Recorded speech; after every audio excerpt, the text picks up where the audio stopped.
This second season kicks off with Hiraku closing his eyes and taking a trip down memory lane.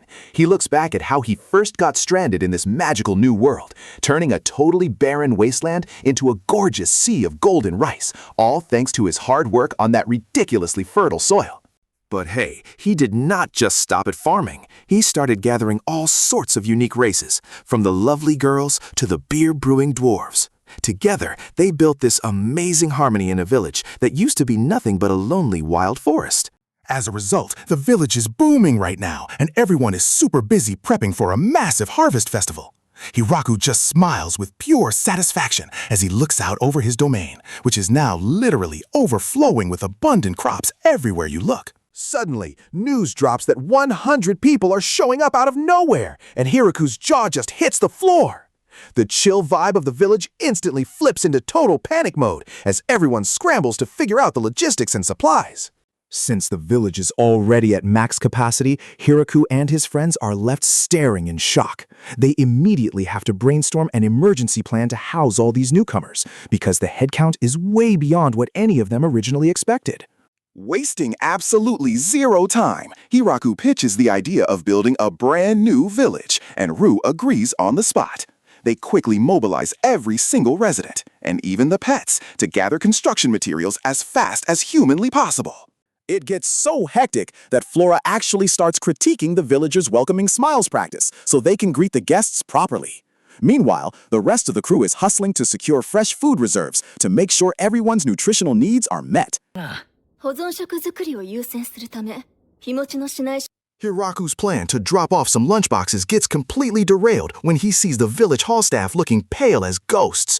They are literally buried under a mountain of administrative paperwork that has reached an absolutely absurd amount. Seeing that the staff refuses to take a break, the girls try to step in and help calculate the inventory using magic.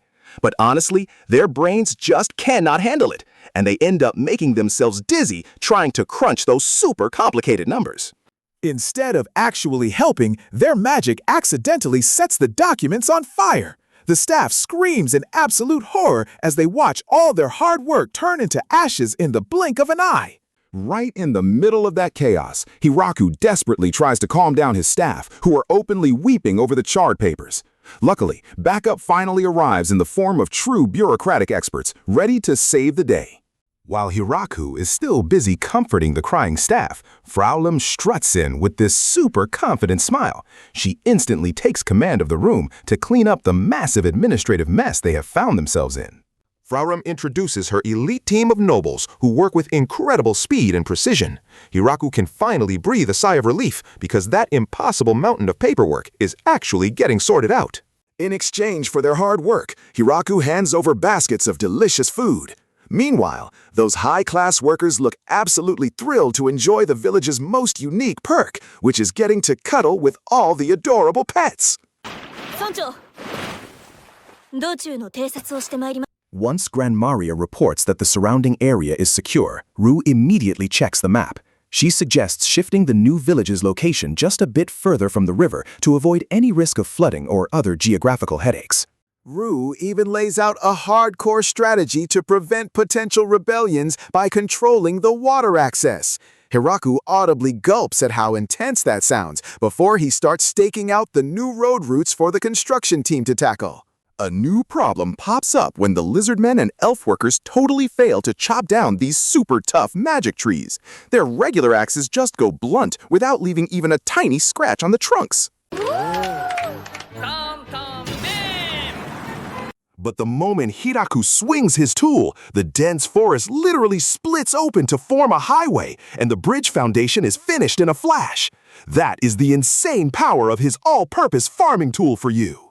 Even though Hiraku thinks the bridge is way too narrow, Ru explains that the size is totally intentional. It is designed to block giant monsters like massive snakes or forest bears from sneaking in and threatening the villagers' safety later on. With the roads and bridges fully secured, Hiraku jumps right into leveling a massive plot of land and building a water dam. He wants to make absolutely sure that the hundreds of newcomers can live comfortably in a proper settlement. As soon as the land is flat, Rhea wastes no time taking the lead. She directs the elves and lizardmen to speedrun the settlement's construction, making sure the support beams are standing tall so the wall frames fit perfectly for the new arrivals. The whole building process goes super smoothly thanks to their modular system. The foundation pillars are planted right as the floorboards are laid down in this satisfying, almost animated sequence. Hiraku has to wipe his sweaty brow just watching the housing frames go up so fast.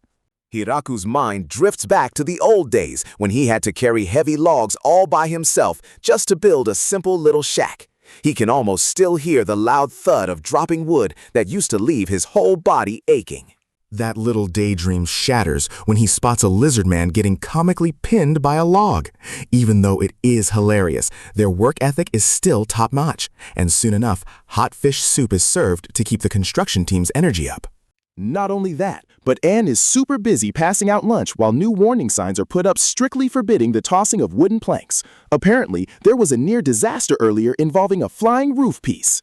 As the sun starts to set, a neat and majestic new settlement is already standing tall when viewed from the hill. However, Hiraku suddenly feels a bit lost about the exact number of people who are going to fill those dozens of brand new houses. But that peace does not last long at all. Tears suddenly lands with a shocking message that Doraem's convoy is already closing in. Hiraku and Rhea's eyes just bud out in total panic because they are so not ready. After the dragon transforms into his mustached human form, Hiraku can only stare in sheer confusion. Doraem just smiles sheepishly, admitting that his wyvern messenger totally dropped the ball on giving them a heads up about the convoy's arrival.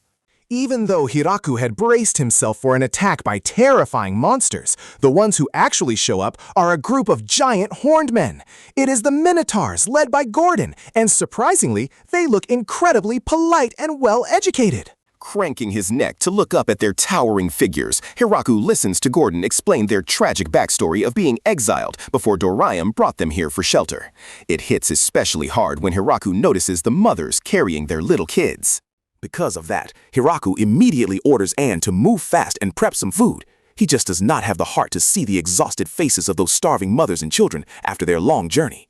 Hiraku feels so relieved watching them devour the food, though he is definitely shocked to find out that this wave of newcomers totals 72 people all at once. Right then, a concern pops up about their dietary restrictions. Thankfully, Naf the lizard man quickly steps in to help out, because Anne and Rhea are completely clueless on the eating habits of these giant folks.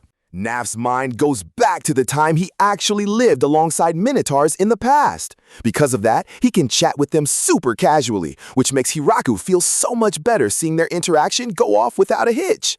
But that sense of relief vanishes the second Gordon tries to enter his new house. Hiraku suddenly gets a really bad feeling when he realizes the door size is a total joke compared to that giant's massive body.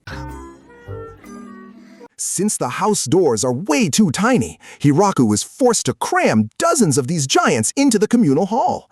Just as his head starts spinning from that, Frau Rem suddenly sprints over with emergency news about yet another convoy. On the flip side, Beazle shows up looking pale enough to pass out because he recklessly spammed teleportation magic to move the group. He explains how insanely difficult it was to transport the refugees until his stamina was completely drained. Seeing her dad totally out of gas, Frauram immediately scolds Beazle for pushing himself way too hard.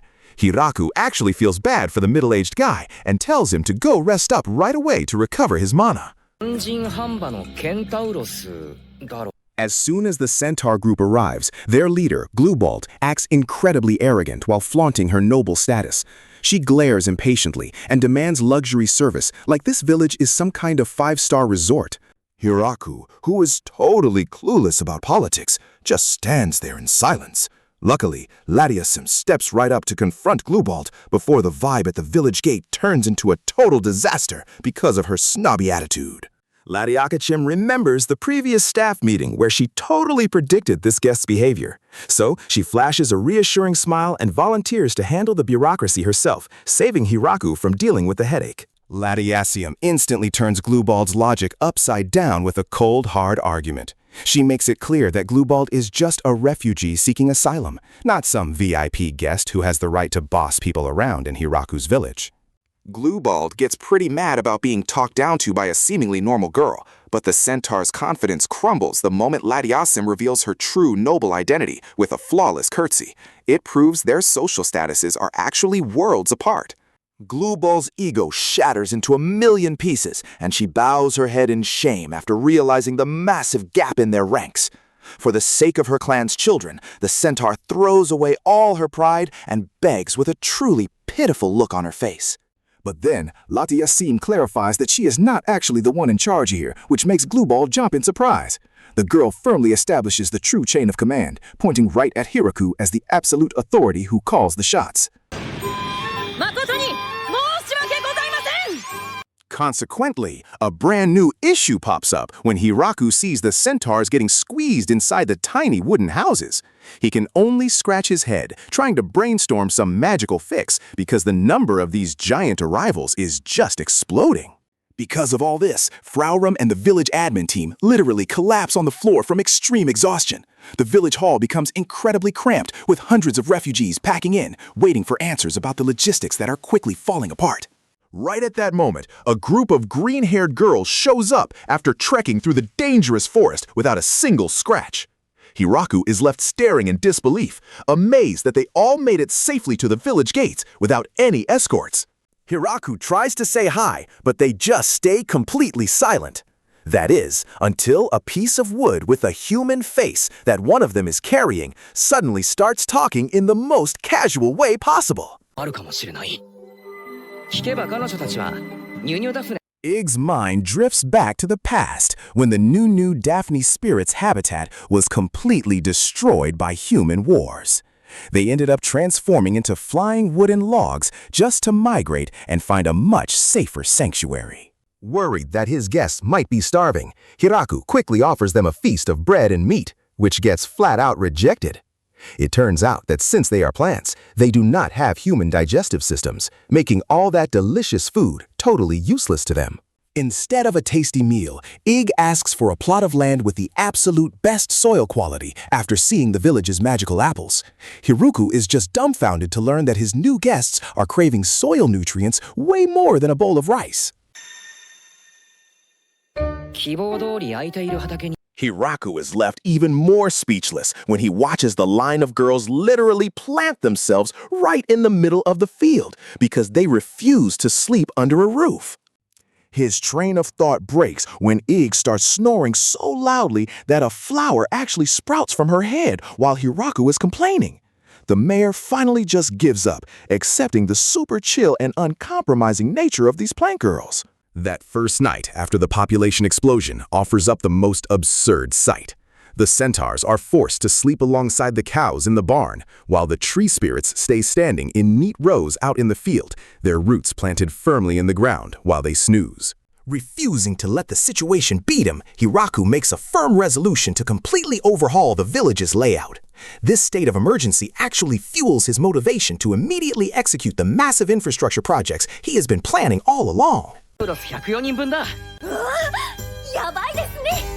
Hiraku is getting super busy overseeing the integration of the new villagers. We have got the centaur group, the giant minotaurs, and even the Daphne spirits all gathered up at the village hall meeting to coordinate their new living arrangements. In the middle of the evening village assembly, Hiraku speaks up, sounding a bit nervous as he apologizes for the lack of proper housing. But totally out of nowhere, Gluewald instantly drops to the floor, bowing in absolute terror. Hiraku is so confused by her reaction until Latiachi suddenly holds up a cheat sheet with some roughly scribbled lines. Left with zero options, Hiraku is forced to act all high and mighty just so Gluewald can actually calm down.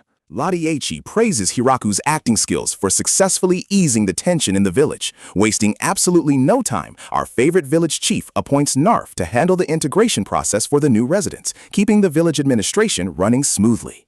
Mamu looks incredibly nervous when she is asked to take care of the mysterious Daphne spirits. Luckily, Senna stays right by her side, patting her shoulder and giving her all the moral support she needs until Mamu bravely promises to do her best. But a hilarious problem pops up when Gordon the Minotaur literally gets stuck in a doorway because the old houses are just way too small. As a result, Hiraku has to rack his brain and design an expansion map, planning out 3 brand new satellite villages. Since the new village locations are deep in the middle of the forest, Hiraku immediately asks the dragons for help. Transformation lights sparkle brilliantly as they gear up to clear out a wider, brand new transportation route. Instead of just chopping down trees, Lasty straight up unleashes a massive energy blast. Hiraku panics like crazy when a giant crater suddenly appears, completely obliterating the forest area they were planning to use as a road. Hiraku frantically begs them to stop this crazy project before the entire forest turns into a total death zone. He watches in absolute horror as the silver dragon keeps kicking the ground, creating a ridiculously messy giant trench. Eventually, the construction is moved to the riverbank using safe manual methods that are way better for the environment. The villagers start working together to build wooden walls, even though the dragons keep sighing in exhaustion from actually having to do physical labor. On the flip side, the atmosphere at the main house is so much more peaceful as the Oni maids take care of baby Alfred. Even Zabuton, our favorite giant spider, is super busy knitting the most adorable baby clothes to welcome the new family member. The Minotaur village is finally finished, and the scale of the buildings is just unbelievably huge. Hiraku literally feels like a dwarf sitting on their giant furniture, and the main gate is so tall it looks like it pierces right through the clouds. Hiraku intentionally designs a special bed with a gap at the headboard so Gordon's horns will not get stuck. The result? Gordon can sleep super comfortably without ever worrying about wrecking his pillows or his brand new bedroom furniture. After that, Hiraku moves on to inspect the Centaur satellite village, which features a long design resembling a spacious stable. He is pretty confused seeing an open interior with 0 partitions, wondering why the building does not have any doors at all. It turns out that the centaur's horse anatomy makes it super hard for them to close regular hinged doors. As a genius solution, the villagers install thick sliding doors and practical pull-down curtains to keep them perfectly safe whenever a rainstorm hits. Back at the main residence, an Oni maid tries to help soothe the fussy Alfred. Even though she keeps a totally straight face, the baby just bursts out laughing like he is looking at the most hilarious thing in the world. This whole scene makes the fairies super curious, and they try to peek at the secret behind the baby's hysterical laughter. However, the Oni maid immediately turns her face away in embarrassment, staying absolutely determined to maintain her professional image in public. Finally, all the hard work from the villagers pays off with the completion of the 3 satellite villages right on schedule. Hiraku can breathe a massive sigh of relief because now all the new residents have a warm place to shelter before winter arrives. The final issue pops up when they have to officially name the new territories. Being too lazy to overthink it, Hiraku takes the ultimate shortcut and suggests super practical names, Village 1 and Village 2. The administrative girls agree immediately just to avoid the headache of document revisions. Hiraku then wraps up the meeting by appointing new mayors so the satellite regional government can officially start running exactly as planned. As soon as the mayor business is settled, the girls get super busy suggesting grand, majestic titles for Hiraku. Of course, he flat out rejects them and changes the subject to the fate of the Daphne race, leaving Senna totally confused. Since their forms are literally like trees that cannot move, Hiraku stations the Daphne race to stand guard at the borders. Amazingly, they can communicate long distance through a telepathic network that acts as the ultimate village security radar. Thanks to that placement, the new villagers start settling in, but they end up totally lost in the forest after failing to catch even a single rabbit. In the end, they can only stare in awe as Kuro's wolf pack casually shows off their massive hunting haul right in front of them. Seeing that, Hiraku instantly revamps their work strategy. He tells the wolves to focus purely on hunting, while the new villagers are sent straight to the fields to till the rock-hard soil with all their might. Because the fields turn out completely barren, Hiraku and Senna can only stare at each other in sheer confusion. It finally hits him that all his amazing harvests up until now were purely thanks to the instant magic of his own legendary farming tool. Since he cannot lend out his tool, the villagers start scattering seeds manually under Gordon's direction. Thanks to his solid experience, Gordon gets cheered on by everyone when he suggests planting winter wheat, which is way more resilient. As a token of gratitude, Hiraku shows off a wooden statue he carved, but it ends up looking like an old grandpa. When the minotaurs actually start worshipping the statue, the real god of farming instantly throws a tantrum because he feels visually insulted. Because of that, Hiraku taps into the logistics potential of the centaur race to set up an inter-village cargo box system. Unfortunately, they end up sprinting at full speed until the carts flip over and get completely destroyed because they have no idea how to brake properly. While watching that absolute chaos unfold, Gluewald asks about the black horse Hiraku just bought from a traveling merchant. It turns out he only got it to fulfill his totally goofy dream of becoming a true cowboy in this world. Hiraku's cowboy ambitions are instantly crushed because the black horse stubbornly refuses to eat the carrots he offers. Luckily, Gluewald sees this and actually offers herself as his mount, flashing a subtle but incredibly meaningful smile. Hiraku ends up holding tightly onto Gluewald's shoulders as they start walking through the lush forest. Before long, they are sprinting so incredibly fast that even the black horse gets fired up and starts chasing right behind them. Out of nowhere, the black horse suddenly becomes super obedient and lets Hiraku ride it completely effortlessly. That immediately makes Gluewald's jaw drop, as she feels her special position is being seriously threatened by this shiny-coated animal. A hilarious commotion breaks out as Gluewald scolds the black horse for being way too much of an attention seeker. Hiraku is forced to step in and break them up so the village vibe does not get totally chaotic over a petty turf war about who his real mount is. Not long after that, Mamu is seen busily greeting the Daphne tree spirits in the village residential area. She is so friendly and offers all sorts of help, to the point where even the tree stumps there manage to flash a wide, happy smile. Meanwhile, Gordon is leading the centaurs as they start learning how to farm seriously. On the flip side, Hiraku is taking a casual stroll, monitoring the village's progress, while enjoying a warm, lovely chat with his beloved wife, Lou. But suddenly, Hiraku stops in his tracks, his face turning gloomy as he stares at the palm of his own hand. He starts getting super worried about the village's future, wondering what would happen if he ever suddenly fell ill and became completely helpless. Thankfully, Lou gives him an encouraging smile to help him calm down. But that sweet moment is instantly shattered when Lou reminds him that it is time to change their baby's diaper right this second so the little guy stays comfortable. Once the diaper duty is handled, Hiraku realizes a pretty overwhelming fact about their demographics.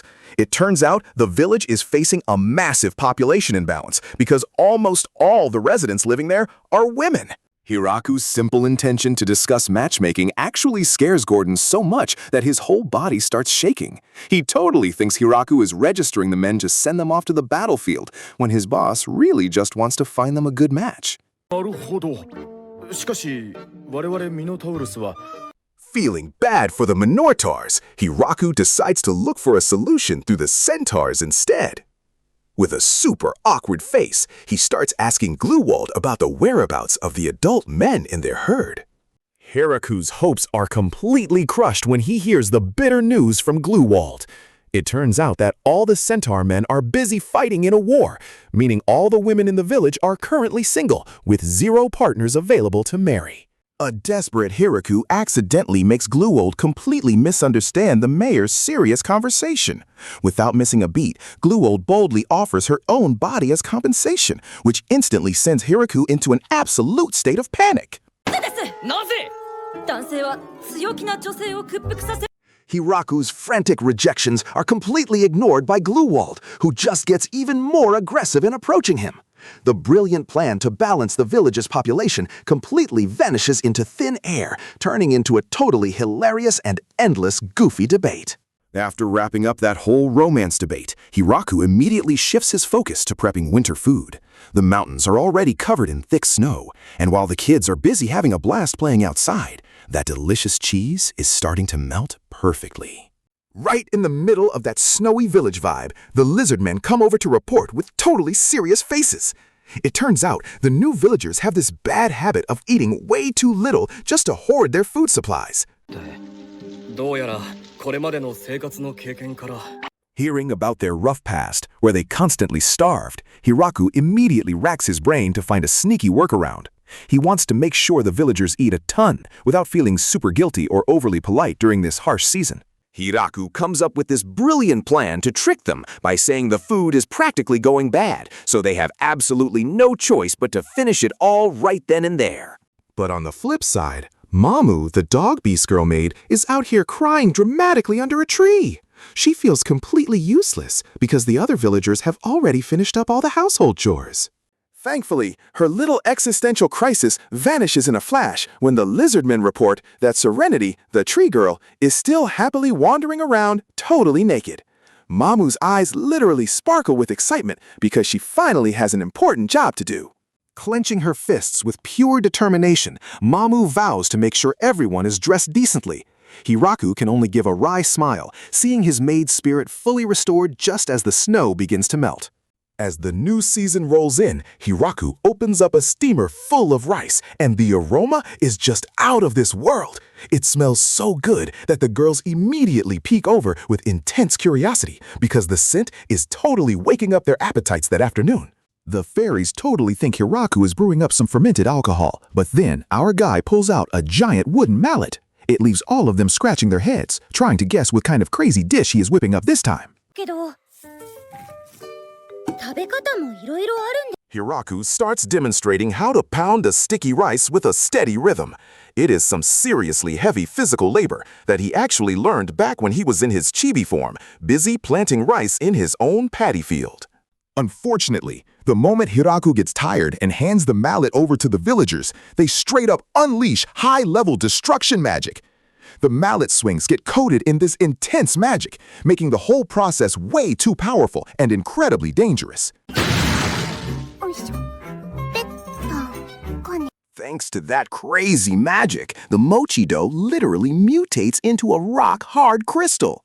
They end up having to restart the entire process from scratch, relying purely on the manual labor of the lizardmen. After their second attempt is a total success, they finally shape the soft dough and serve it coated in sweet kanako powder and zunda paste. It is the perfect reward for their hard work after a full day of pounding. That chewy texture is something they have never experienced before, and it completely blows the girls' minds. They immediately devour plate after plate of mochi, pairing it perfectly with a bowl of deliciously hot zenzai soup. Just to mix things up, Hiraku also hands out green kusamochi that has this amazing natural herbal aroma. The fairies eat it with absolute bliss, while our guide gently scolds them not to eat too greedily. But behind that elegant taste, it turns out the fairies literally had to risk their lives fighting forest monsters just to harvest those herbs. It is a massive secret that only spills out while they are casually chatting away. The feast gets even better when the old dwarf, Donovan, crashes the party, bringing his homemade nigori sake. It is this cloudy sake with an aroma that instantly makes all the girls' eyes sparkle with intense interest. The second the word alcohol is mentioned, everyone burst into cheerful cheers, celebrating the day with so much warmth. It is like they completely forget the freezing snow outside, all while watching the kids start learning how to pound the mochi themselves. The chill party vibe suddenly shatters when Gratzbertoa drops to his knees right in the cold snow. He straight up proposes to Ronana in public, leaving the poor Minotaur girl completely stunned and confused by his wild behavior. But then, Gratz realizes his approach was way too aggressive, so he takes off his massive helmet, reveals his true face, and introduces himself super politely, while Hiraku just watches the whole spectacle from a distance with a totally bewildered look. Beasel's mind totally drifts back to the past when they were still in the gloomy Demon Lord's castle. Apparently, Gratz used to be super hyped explaining his ideas during serious meetings, even though his colleagues could only let out exasperated sighs. That little flashback breaks the moment Gratz asks about the conditions for marriage. Hiraku hastily gathers all the village girls to discuss the marriage traditions of this world so they do not mess up such a huge decision. Meanwhile, Yurik is completely swept away in her own wild imagination. She pictures this tragic romance where Hiraku was painted as a cruel monster who mercilessly separates the two lovers with the help of a dragon. Because of all that nonsense, Hiraku steps up and delivers a firm decision with a seriously sharp glare. He lays down the absolute condition that the marriage can only happen if Ronana agrees to it without a single ounce of pressure from anyone. In a totally unexpected twist, Ronana's face flushes bright red, and she gives a sweet smile of agreement. That awkward moment instantly turns super romantic as they start getting to know each other, leaving the two guys watching from afar sighing in pure relief. But apparently, the flames of jealousy make Gratz lose his absolute mind. He suddenly announces he is stepping down from his position just so he can stay with Ronana, making all the generals in the room slam their desks and drop their jaws in sheer shock. Thanks to that ridiculous stunt, the chaotic noise in the castle is instantly swapped for pure peace over at Big Tree Village. Hiraku is seen enjoying his chill time in a cozy cabin, watching the slimes bounce around happily near the bridge. Seeing a plain bento box totally triggers Hiraku's memories of the side dishes from his old world. He feels like there is exactly one crucial ingredient missing that would make their winter meals taste 1,000,000 times better and more complete. Out of nowhere, when Hiraku mentions nori, the girls completely panic in terror. They actually think it is the name of some horrifying sea monster, and their wild imaginations have them turning pale and literally shaking in their boots. Once that hilarious misunderstanding is cleared up, Hiraku immediately reaches out to Michael. He needs the merchant's help to track down that seaweed because the village is currently trapped in a massive blizzard, making it impossible to forage for supplies. Talk about dedication. Michael literally braves the fierce blizzard just to deliver the goods. He finally arrives, hauling a barrel filled with this mysterious ingredient that has a super distinct smell and a slightly slimy texture when you touch it. The moment he sees what is inside the barrel, Hiraku gets right to work, chopping the seaweed into fine, dark pieces. He then dissolves the stuff in water to kick off the actual nori making process, which honestly takes a whole lot of elbow grease. Not long after, that watery mixture gets poured over wooden frames to form super thin sheets. The girls are just watching with their eyes wide in total bewilderment because the whole thing looks exactly like wet forest moss to them. But here is the catch. The raging blizzard outside the window makes it totally impossible for the nori to dry naturally. So, Hiraku glances over at Tia and Lulusiru, really hoping their magic can provide a quick and practical fix. Thanks to their awesome heat magic, a fresh stack of ready-to-eat nori is finally done. Hiraku smiles with pure satisfaction, and even though the girls are still staring at the black paper with heavy doubt, little do they know that the taste is going to be insanely addictive. Hiraku proves just how good the nori is by lightly roasting it, then wrapping it around some warm rice right in front of the girls, who are still intensely observing the black sheets with so much curiosity about the flavor. Hiraku asks for their thoughts, just as the elf girl starts chewing with the absolute happiest look on her face. All their doubts instantly vanish, replaced by sky-high praise for that unbelievably savory and rich flavor. He does not stop there, though. Hiraku whips up a variation of baked mochi that puffs up beautifully and wraps it in the crispy nori. It is a perfectly cooked treat that gets instantly devoured by the now fully addicted girls. Michael laughs out loud, seeing the massive business potential here. He immediately starts calculating the huge profits and pitches the idea to Hiraku, though he gets flat-out rejected with a polite little smile. Meanwhile, the maids are super busy guarding the village's alcohol barrels from Michael, who is totally plotting to buy out their entire stock. Eventually, night falls, and the house finally returns to its peaceful vibe after all the business talk wraps up. Hiraku gets back to experimenting with a super serious game face, fanning the hot vinegar rice while the maids eagerly help out. They are on a mission to execute a culinary masterpiece from his world that he has been craving for ages. But the second he shows them an illustration of raw fish sushi, the girls' faces turn pale with disgust. Their traditions strictly forbid eating raw meat, which totally ruins all the beautifully lined up fillings he had prepared. Thinking on his feet, Hiraku pivots and uses plump crab meat paired with fresh veggies instead. He then slices up the sushi rolls with absolute precision to make them look way more appetizing for the villagers. The curious maids actually try their hand at rolling the sushi too, but they get scolded because their attempts are a total mess. Even so, they secretly munch on their failed creations with the most hilariously sad puppy eyes.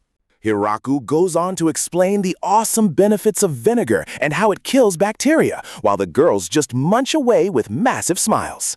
As it turns out, that combination of crab and seasoned rice tastes absolutely phenomenal. Time flies by until the white snow on the rooftops completely melts away. It is the official sign that the extreme winter has finally ended, making way for a much warmer and gorgeous spring landscape for everyone. Hiraku quickly gathers the villagers to pitch the idea of throwing a festival to boost everyone's morale. But he ends up totally confused himself when he hears all the bizarre and wacky suggestions being shouted out by the locals. Just imagine, Hiraku casually suggests a cheese-chasing race or a tomato-throwing fight, but the villagers are downright terrified of those extreme Earth traditions. He actually has to apologize and awkwardly change the subject. The vibe gets even more chaotic when someone brings up the term chomu chomu, sparking a massive debate among the girls. Hiraku can only sit there listening intently, trying his hardest to understand this incredibly weird local tradition. Since every single race has its own unique traditions, different factions in the village start bickering and fiercely defending their own rituals. Hiraku is left feeling totally helpless, watching this absolute uproar that is borderline tearing the village apart. Some groups are pushing for a peaceful prayer, while others are actually bragging about their bloody ceremonial rituals. Hiraku just puts on this exhausted face, racking his brain to figure out how on earth he can combine all these wildly different traditions. Desperate to dodge a literal civil war, Hiraku finally preps a secret box filled with lottery papers. He leaves the fate of the village's very first festival up to a wooden lot that he pulls out himself with some seriously tense feelings. As it turns out, the winning lot falls on a martial arts competition. Hiraku lets out a massive sigh of relief because, hey, at least a tournament makes way more sense than those crazy bloody rituals the villagers were pitching earlier. Hiraku was initially smiling wide seeing the spring crop sprouting, but his smile instantly froze when he saw the lizard men flexing their ripped muscles and the high elves practicing archery with dead serious glares.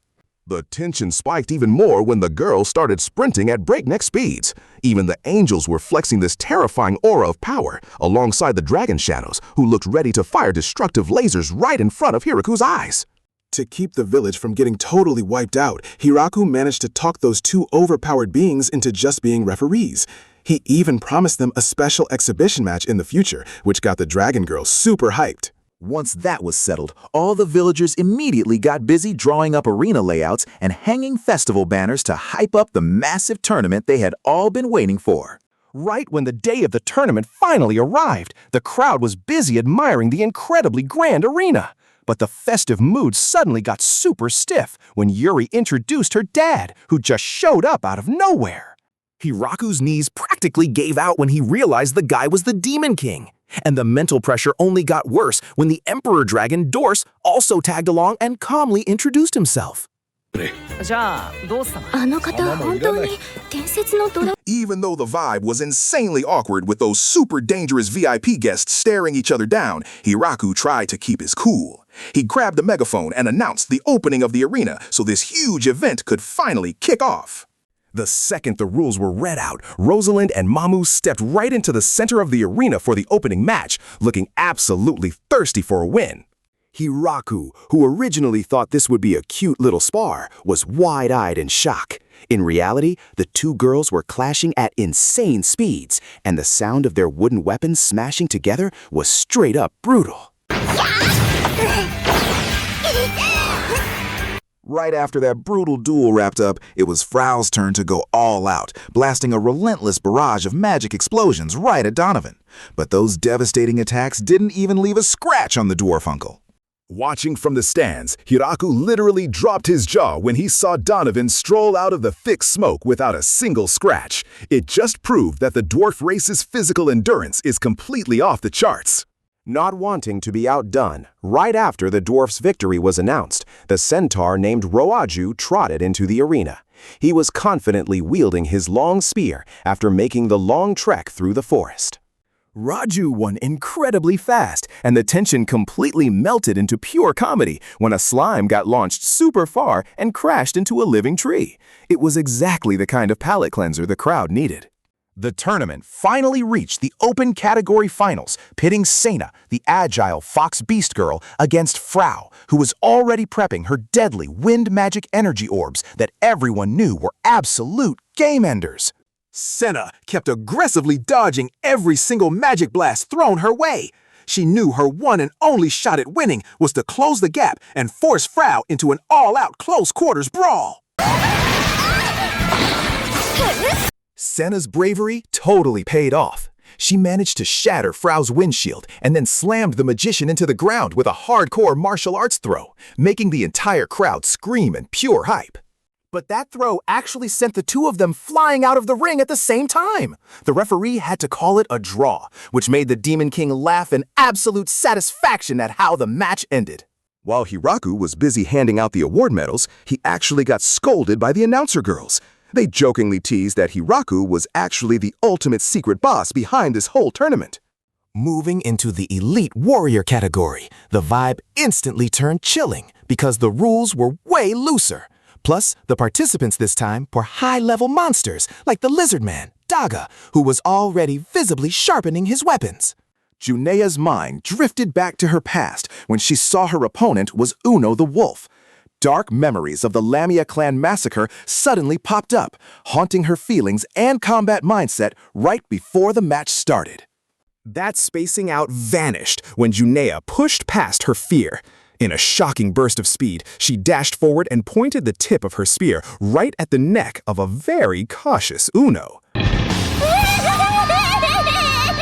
Hiraku was absolutely stunned when Uno suddenly transformed into a giant inferno wolf. It scared Junia so badly that she burst into loud tears and yelled that she gave up before she could even land a strike. The next match was just as intense when Daga had to face off against Makara, Hiraku's beloved giant pillow spider. Makara secretly packed some insane combat power and was absolutely not someone you could underestimate. With just one leap, Makara spewed a thick web of silk that completely disabled Daga's weapons. The master swordsman was forced to surrender on the spot without even being able to move a muscle. The tension peaked when Ya, the mountain elf, stepped up for a physical brawl against Gulf. Gulf was a veteran beastkin warrior with ridiculous reflexes, easily parrying every deadly swing from her giant hammer. Gulf really showed exactly why he's called the greatest fighter. He casually hopped backward to dodge all of Ya's attacks, which felt super slow because of the massive weight of the hammer she was lugging around. Even though the arena got wrecked by an explosion, Gulf was still standing tall without a single scratch. This left Ya sitting on the ground in total defeat, completely drained of the very last drop of her combat stamina. This tournament got even crazier when the angels and high elves geared up for an aerial war. They even removed the ring area completely so Gran Maria could freely spread her white wings high up in the sky. The moment the arena was cleared, Gran Maria spread her wings wide as the referee started the match. She immediately forced Lulusi to dodge down to the ground to avoid a relentless hail of arrows raining down on her position. While keeping a close eye from the sky, Lulusi suddenly dive-bombed her opponent, kicking up a massive, thick cloud of dust as she successfully pinned Gran Maria's body right onto the ground. Refusing to give up, Gran Maria thrashed around trying to break free. But Lulusi just gave this menacing smile and bit down on a magic-igniting leaf, sparking a massive magic circle that brightly lit up to blow the whole area away. That magical explosion swallowed them both, leaving the two of them knocked out cold on the ground together, right after they exchanged some final trash talk with the very last bit of energy they had. In the next round, Tyr and Lu showed they were on a completely different level by instantly wiping the floor with their opponents. The defeated participants even had to be rushed to medical care after taking such devastating hits. The hype went through the roof as the crowd roared, watching Locke enter the arena via teleportation magic. It was so cool that tons of people were eagerly scrambling to record the moment on their individual tablets. The second the referee's hand dropped, Tyr and Lu clashed with full confidence. They triggered super high-speed mid-air collisions that produced flashes of light so blinding it dazzled anyone trying to watch. Out of nowhere, Hiraku threw a physical enhancement spear that Tyr caught right out of the air. The audience was left in pure awe, seeing the village chief personally hand over a secret weapon like that. Lu retaliated against that pressure by summoning a massive magic circle that rained down purple lasers. But Tyr was incredibly agile, dodging the barrage before finally landing to prep for a physical fistfight. This magical battle suddenly turned into a brutal but super smiley fistfight. Even the Demon King was left scratching his head, watching them trade rapid punches like two old friends just playing around. The final clash of fists ended up leaving Lu knocked out cold on the dirt. The referee had to step in and declare Tyr the winner, even though there were a few minor protests from Lu's fans who couldn't accept the result. But Tyr's glory didn't last long at all. When she faced Makura in the final round, she was instantly immobilized after her entire body got wrapped up in the incredibly strong spider webs of the Dark Ruler. Wearing the championship crown with pride, Makura celebrated her title right as Hiraku stepped forward. He officially closed out the entire festival by thanking all the villagers who showed up and helped out. An extremely sudden exhibition match kicked off as Hakuren and Lasti launched themselves at each other. They triggered giant explosive fireballs that literally lit up the entire village sky, showing off the raw power of the dragon race. A colossal pillar of energy suddenly erupted from the ground, piercing the clouds and flattening the entire surrounding area. It completely erased the arena structure they had worked so hard to build, until the landscape there was instantly vaporized into nothing. Lasti's mind flashed back to just moments prior, when she actually managed to land a clean, solid uppercut on Hakuren. Though in the end, she still got knocked down and ended up crying her eyes out on the dirt. That daydream snapped as Hiraku stared in absolute horror at the giant smoking crater in front of him. Still, he felt a sense of relief because at the very least, this spring festival wrapped up with satisfied smiles from all the villagers. Right after the successful event, with that giant crater still fresh on the ground, the harvest kicks off in the most hilarious way. One of the fox girls turns bright red from the spice after daringly taking a bite of a radish just right before a village kid runs in to report an emergency. Hiraku rushes over to check out the report, only to find two extravagantly dressed figures prostrating helplessly on the dirt. It turns out that one of these bizarre guests who left him completely baffled is none other than the progenitor, Falgriff. They finally moved the gathering indoors to be a bit more polite. Inside, Valgriff is happily busy bouncing baby Alfred on his knee, while the priestess, Fushu, steps up to introduce herself and clear up any misunderstandings about who they really are.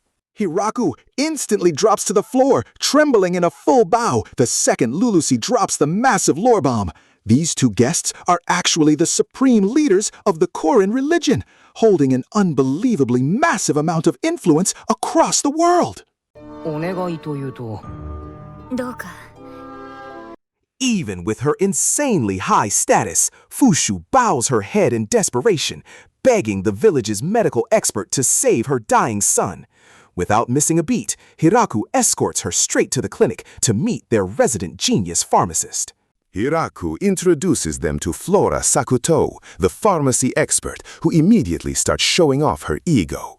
She confidently guarantees that she can cure absolutely any disease, proudly flaunting the medical books she has authored herself. However, Flora's face instantly drains of color the moment she carefully examines the boy's magical sample. She realizes the infection is incredibly lethal, and all that big talk shrinks away when she sees the patient's condition is actually impossible to cure normally. Refusing to give up, Lulacy and Flora immediately brainstorm a secret recipe that requires legendary, mythical ingredients. This forces Hiraku to gear up for a scavenger hunt that sounds completely impossible for any normal human to pull off.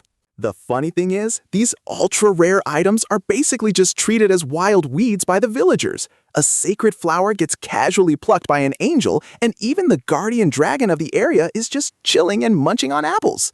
To get a dragon's tear without causing a massive uproar, Kirbit tries a totally goofy trick. She uses a feather to tickle the cheek of a relaxing Hakurin, hoping the mighty dragon will literally cry from laughing so hard. Once the dragon's tear is successfully secured, the elf hunting team returns looking absolutely exhausted. They fought tooth and nail just to hand over one tiny magical mushroom that can apparently walk on its own. All the mythical ingredients are finally gathered on the table. But Lulucy suddenly looks incredibly anxious. She frantically warns them about the fatal danger of the final plant that Hiraku is about to forcefully pull out with his bare hands. Underestimating the warning, Hiraku recklessly yanks the root out while plugging his ears tight. He braces himself for a deadly scream, completely unaware that Lulucy hasn't even finished explaining what the actual danger is. Hiraku immediately runs off to take a bath because of the overwhelmingly putrid gas, leaving Flora behind. She has to wear a special mask just to finish brewing the miracle medicine, even as the day slowly turns into night. After all that chaos from the mandrake's foul gas, Flora's medical experiment in the lab triggers an even wilder magical reaction during the night. Those mythical ingredients create an unpredictable response, causing magical flames to erupt and a bright blue light to blast from the chimney as the magical energy hits its peak. That magical explosion literally blows the roof off the hut, but thankfully, the miracle cure is perfectly crafted by the next morning. Since the brewing process is finally done, the finished potion is handed straight to Fushu by noon, right after that blue light shoots up and the medicine bottle is fully complete. Fushu swears to repay the village's kindness before stepping into a magical portal alongside Lulut. With her son's life now guaranteed to be safe, she waves goodbye. Hiraku watches them leave, while Frarem chimes in, commenting on just how insanely fast the business with these VIP guests wrapped up. The night is spiced up by yet another bizarre incident when the statue inside the shrine suddenly emits a blindingly bright yellow beam.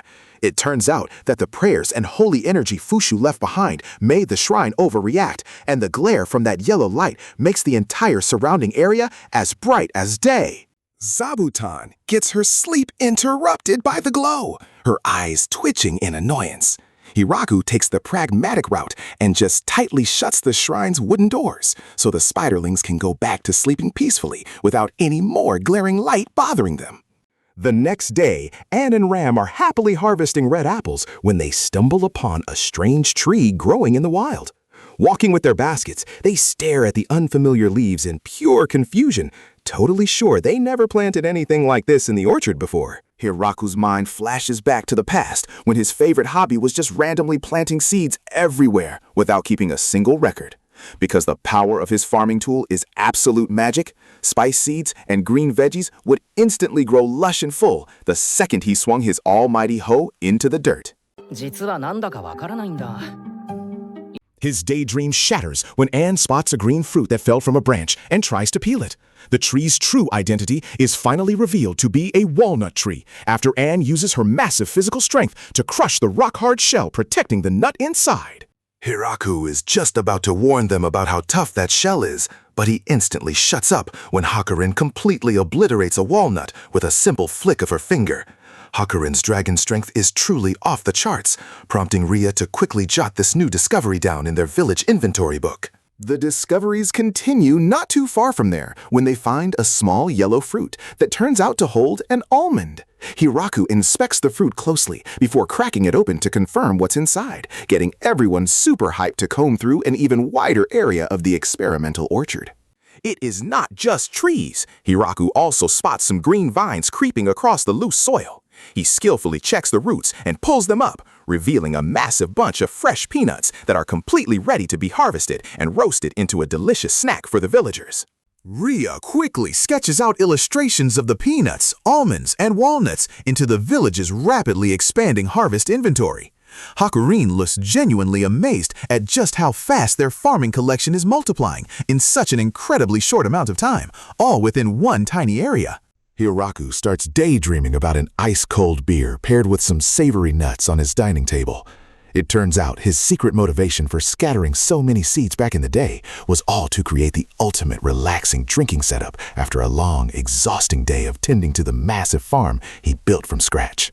Despite all the cool finds, the most confusing one is the cashew tree because its vibrant fruit looks like a weird mashup of an apple and a bell pepper. Hiraku just stands there in silence, staring at the brightly colored fruit and racking his brain trying to figure out what kind of bizarre plant he actually sowed back then. The confusion is finally cleared up when Anne points to the bottom of the fruit, revealing the actual nutshell growing and hanging right on the outside. The unique biological structure of the cashew definitely played a trick on their eyes, but Anne's sharp attention to detail successfully uncovers where the real nut is hiding. By the afternoon, all the harvested nuts are roasted until their mouth-watering aroma completely conquers Hakurin and Rhea's taste buds. They munch away with absolute delight, smiling in pure satisfaction as they taste the natural goodness of the warm, freshly roasted nuts after spending the entire day exploring the orchard. Rhea is super optimistic that this premium mixed nut product will become a high-priced commodity if sold in the Demon Kingdom's market. Explaining with intense enthusiasm, she is absolutely certain that their village's crops will hit the top ranks because of a unique flavor profile you just cannot find anywhere else. While the villagers are busy partying, a plain blue slime is seen happily bouncing along the river straight into the village. Lured in by the delicious smell, the tiny creature follows the water flow until it gets super close to the wine barrels sitting out in the open near the banquet area. Getting way too excited, the slime accidentally plops right into a wine barrel, turning its entire body purple from soaking up all the liquid inside. Instead of getting chased away, it actually gets promoted to the official mascot and gets to sit at the party table, soaking in the lively vibes from the super friendly villagers. Since the purple slime is now the official mascot, it immediately jumps in to help when the village chief needs a volunteer to test out the new parachute basket design they were just discussing. To make absolutely sure the parachute is safe, the slime gets loaded into the basket and taken way up high into the sky, even though the village chief looks incredibly stressed watching a test procedure that is honestly pretty reckless. The slime's body instantly flattens like a pancake when it smacks into the ground. But a moment later, it puffs right back into a sphere and casually bounces over the fence like it just got off the most thrilling amusement park ride ever. Over in the workshop, Ya boldly crafts a giant bowl, but Hittertoe totally roasts its structure for being super fragile and prone to shattering at any second, right? Right while she is proudly showing it off to the other craftsmen. While scolding Ya, Hiderto's mind drifts back to their past when they were just wanderers, scraping by in the harsh forest just to survive before they finally stumbled upon this peaceful village. That flashback ends quickly when she remembers how insanely delicious the village food is and how comforting the hot springs are. That is exactly why Hitaron is determined to do whatever it takes to ensure their group never gets kicked out of this luxurious paradise. When the village chief drops by to say hello, Ya's face instantly turns bright red from pure panic. This makes Hitero realize that her best friend is actually harboring some seriously deep romantic feelings for the kind-hearted man. Hiterto promises to fully support her, but Ya completely misunderstands the assignment. Instead, she starts working out even harder, lifting massive boulders up in the mountains to show off her physical strength in a wild attempt to win her crush's heart. Hiterto absolutely loses her mind after watching Yato muscle training for 99 days straight. She knows that flexing heavy weights is definitely not the way to attract a guy, especially if the only goal is just to show off raw power. The moment she is reminded that the dragon race is infinitely stronger, Ya's confidence completely tanks. She drops to her knees, crushing a rock in pure frustration as she realizes that all her hardcore training has been totally pointless. Refusing to just give up, Ya intentionally flexes her strength right as the village chief walks by, casually lifting a giant boulder the size of a house right in front of the man she has been admiring all this time. Seeing the village chief look absolutely terrified, a heartbroken yacht immediately drops the boulder. Meanwhile, Hitaro is left trying her best to comfort her best friend through this incredibly crushing wave of sadness. Told to use her feminine charm instead, Ya somehow doubles down on extreme workouts, doing everything from brutal sit-ups to handstands.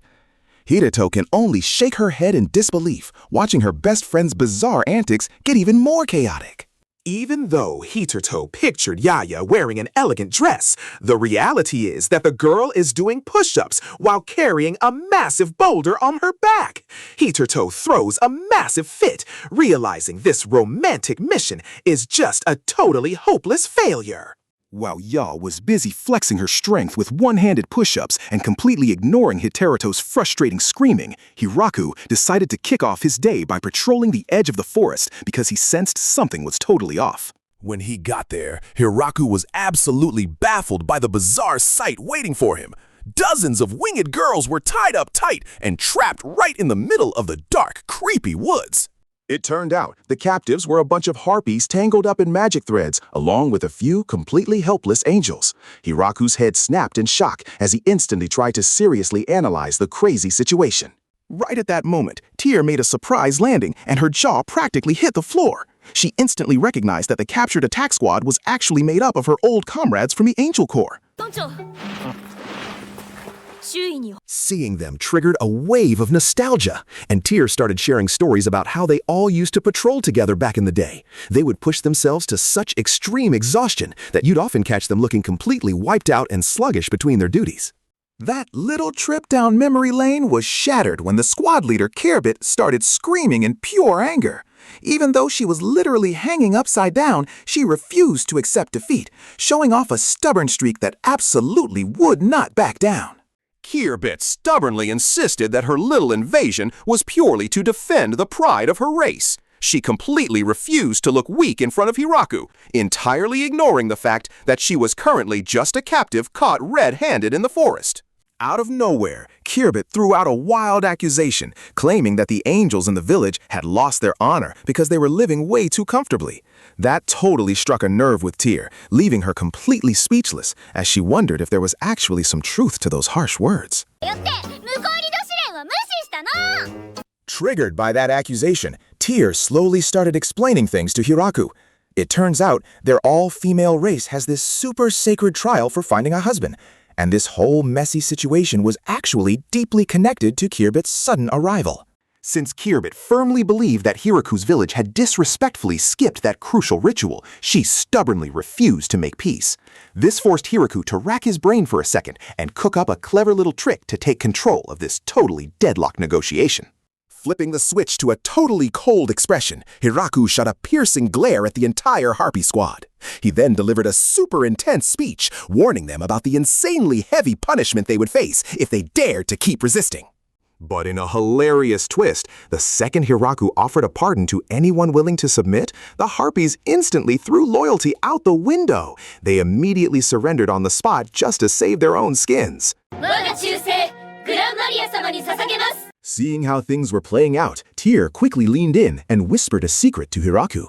She explained that Kirbit's angel subordinates actually just needed a solid alibi so they wouldn't be branded as traitors by their higher-ups back home, and Hiraku instantly picked up on that clever little hint. Now, fully understanding the assignment, Hiraku purposely made up a fake punishment that sounded so brutally cruel it completely drained the color from Kirbit's face. In reality, it was all just a convincing act to give the subordinate angels a perfectly logical excuse to defect. The strategy worked like an absolute charm. The three subordinate angels immediately dropped to their knees to secure their safety, perfectly using Hiraku's terrifying threat as the ultimate excuse to look heroic while being forced to submit in the eyes of their race. While her entire squad was now happily chilling on the ground and munching on apples, Kirbit was left all by herself, thrashing around and refusing to accept defeat. She was totally in denial, even though her fate was seriously hanging by a thread now that all her followers had ditched her. Since diplomacy had hit a total brick wall, Tyr suggested a wild shortcut, forcing Hiraku to take their traditional marriage test. Kirbit greeted the idea with a super condescending smirk, while Hiraku himself was actually feeling pretty reluctant about the whole ordeal. Eventually, they moved the whole circus indoors and officially set the stage for the 5 grueling challenges prepared by Kirbit. All Hiraku could do was sit back and listen carefully to every single crazy rule the stubborn angel laid out for him. Kirbit's smug, condescending attitude toward Hiraku was instantly shattered into a million pieces the second she saw his proof of wealth, an absolutely massive gemstone. The arrogant angel was left completely speechless, her jaw hanging wide open in pure disbelief at Hiraku's insane riches. The moment Tyr gladly accepted that ridiculously expensive gem as proof he passed the first stage, she immediately whipped out a stone board game. Her goal was to test Hiraku's intellect and blast through this whole traditional marriage gauntlet as fast as humanly possible. To everyone's surprise, Hiraku absolutely crushed the stone board game in record time, totally carrying over the mathematical logic from his past life. Tyr suffered a crushing defeat and could only stare blankly as her brilliant strategies were completely ripped to shreds. Getting super salty over being outsmarted, Tyr deliberately set up Lulacy as his opponent for the combat trial. She was hoping Hiraku's morale would instantly crumble the second he had to face off against such a terrifyingly powerful witch. But Hiraku ended up winning effortlessly with a simple misdirection trick. I mean, Lulusi was already his loving wife, so she completely played along, leaving Tyr clutching her head in absolute frustration over losing yet again. Still refusing to throw in the towel, Tyr cheered with evil glee as she announced the negotiation trial, facing down a ferociously giant dragon. She was desperately hoping that this time Hiraku would finally freeze up and surrender. But in another hilarious twist, her sneaky master plan completely backfired. The terrifying dragon just casually greeted Hiraku like an old buddy before happily flying off, leaving Tyr looking like her soul had literally left her body in pure disbelief. Completely out of tricks at this point, Tyr finally decided to leave things entirely up to pure luck. She tossed a gold coin high into the air for the final trial, knowing it was the one thing that absolutely couldn't be manipulated by any kind of skill. Naturally, the coin landed on a win for Hiraku, but Tyr recklessly slapped her hand over it and lied straight to his face without an ounce of guilt, all while the village chief was just giving her the most deadpan, unamused stare imaginable. Right at that exact moment, the wooden floorboards cracked under the intense step of a gorgeous woman. It turned out to be Tyr's mother. She shot a totally terrifying glare at her daughter and officially declared that Hiraku had passed with flying colors. As they settled down for a casual chat, Tyr's mom started spilling the tea. She explained that Tyr's stubborn streak actually came straight from her own wild past, confessing that she had totally manipulated the rules back in the day just so she could successfully marry Tyr's dad. Hearing that hilariously sweet history, Hiraku just smiled in understanding and completely forgave the whole mess. That finally gave the usually stubborn Tyr the courage to step forward, bow her head, and genuinely apologize, feeling a massive wave of relief wash over her. With all the drama settled, this whole group of angels and harpies officially blended right in as the newest residents of the village. They joined in on the massive feast and immediately returned the favor by becoming an incredibly reliable security team for the entire community. The undeniable warmth of the village and Hiraku's endless kindness completely melted the hearts of these former invaders. It finally hit them, bringing happy smiles to their faces, that this wonderful place was the true home they had been searching for all along. But that peaceful vibe was instantly shattered when a massive red dragon suddenly crashed down from the sky. Hiraku could only watch in absolute bewilderment, wondering why ridiculously overpowered creatures like this made it a hobby to just casually drop by his house. Once the blinding light faded, that terrifying dragon actually transformed into a total crybaby of a young man. He instantly dropped to his knees, sobbing uncontrollably and begging for Hiraku's protection, which only left our village chief even more utterly confused by the whole bizarre display. It turned out that this guy was Domame, Hakuren's younger brother. He had recklessly flown all the way out here just to vent his frustrations, completely fed up with always being looked down on as the youngest sibling in their super elite dragon family tree. Unfortunately for him, his older siblings who already lived in the village completely ignored all his pathetic whining. So Domei was left to just tragically lament his fate, chugging down wine to drown his sorrows, while Doraime could only give a tired, sympathetic nod at his dramatic little brother. Before Hiraku even had a second to process this mess, Domaime's face completely drained of color. A gigantic blue dragon suddenly peeked out from behind the trees, instantly transforming into a stunning woman named Quan, who promptly and politely introduced herself. Quan flashed a super sweet smile, but her eyes were giving off a totally lethal glare. It was so intense that even Doraime immediately faked a stomachache just so he could bolt out of there. He absolutely refused to get caught in their deadly marital crossfire, even as Hakurin tried her best to step in and mediate. With Quan's seething anger making the atmosphere unbearably tense, Hiraku decided to just step right in.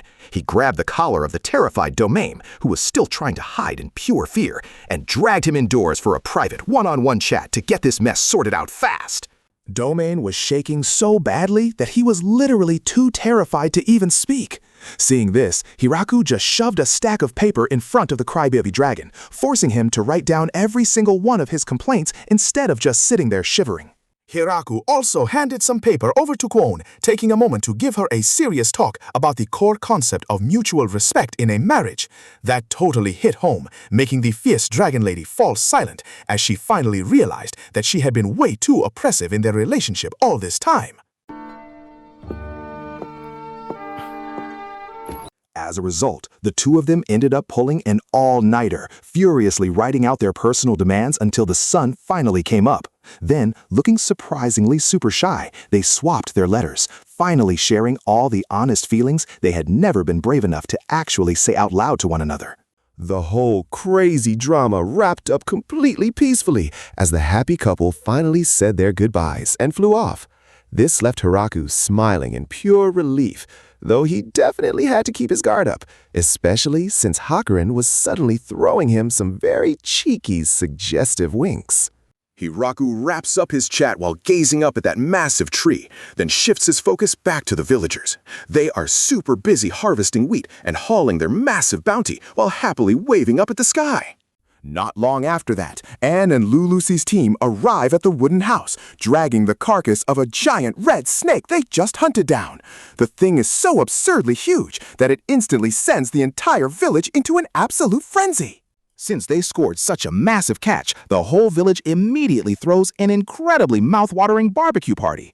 Hiraku invites everyone to dig in together, and they all end up having a super chill hangout session once their bellies are completely stuffed. Suddenly, Hiraku freezes in absolute terror when the High Elf girls casually mention the horrifying regeneration abilities of the monster snake they literally just devoured down to the last bone. The conversation then pivots to the mysterious giant race living in the northern dungeon, which gets Hiraku super curious. It gets even funnier when a random TV show title graphic pops up right in the middle of their serious discussion. Hiraku's eyes instantly light up with pure excitement at the thought of soaking in a natural hot spring. He gets so hyped that he literally slams his hands on the table, desperately missing the feeling of warm water soothing his skin. Wasting absolutely zero time, Hiraku strikes a hilarious pose and orders the formation of a brand new dungeon expedition team. Meanwhile, the High Elf girls can only smile warmly at their leader's infectious enthusiasm. Hiraku proudly shows off his special explorer outfit, even though the blonde girl next to him looks pretty worried about the dangerous risks they might end up facing out there. Luckily, the progenitor suddenly pops up and offers his super convenient magic to create a teleportation portal. Hiraku is so thrilled that he cheers and throws his hands high up in the air. One by one, the team members get pushed into the portal and suddenly find themselves right in the middle of a snowy forest. Everyone is just left standing there in awe, taking in the breathtaking mountain scenery that is completely new to them. While waiting for the girls to step out of the portal, Hiraku starts inspecting the ancient stone structure acting as the dungeon's entrance. But his focus is instantly shattered when he spots a massive cloud of dust hurtling straight toward them. It turns out that the giant threat is just a tiny, fluffy creature running for its life. Hiraku is left completely dumbfounded as his expectations of facing a terrifying monster are instantly shattered. Before anyone can even react, a giant mole bursts out of nowhere and violently chops down on a red snake. Everyone is just paralyzed, watching this wild display of massive predators battling it out right in front of their eyes. When one of the giant moles tries to attack, Kuro immediately steps up to shield Hiraku. This buys our leader enough time to swing his almighty farming tool and strike back before taking a moment to wipe the gross slime off his loyal wolf's fur. Once things finally calm down, the relieved little round creature bows its head with a super sad expression. It starts explaining the tragic collapse of their home to a very confused and curious Hiraku. As the giant mole cheerfully chatters away about its caved-in home, Hiraku just stands there completely stiff. Panic washes over his face as he suddenly realizes that his village's activities were actually the exact cause of their disaster. Thankfully, the tiny pack just waves their hands casually like they do not hold a grudge at all. Seeing how gracefully they handle the destruction of their home brings warm smiles to both Lulusi and Lasty's faces. Even though he has been forgiven, Hiraku's strong sense of justice pushes him to take action. Refusing to ignore the root cause hiding inside the cave, he stares into the pitch-black darkness with eyes full of absolute determination. Lu excitedly jumps up and volunteers for the cave squad.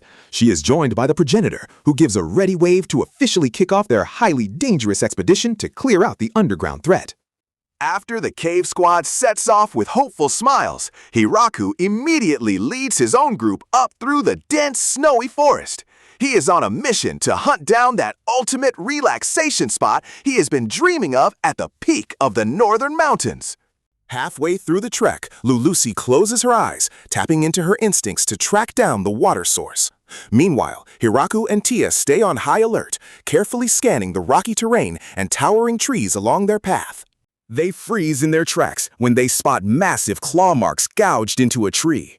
The tension spikes as a red-eyed black bear, radiating an incredibly intimidating predator aura, suddenly steps right out in front of Hiraku's group. Shortly after Hiraku casually takes care of the predator, Gran Maria is left staring in absolute shock as the massive bear drops dead instantly. With the path cleared, they finally stumble upon a natural pool with insanely thick steam rising from it. But the dream of jumping right in is crushed because the water is literally boiling hot. This prompts Tia to investigate some mysterious dark rocks, which suddenly glow a brilliant blue the second she channels a little bit of her magic into them.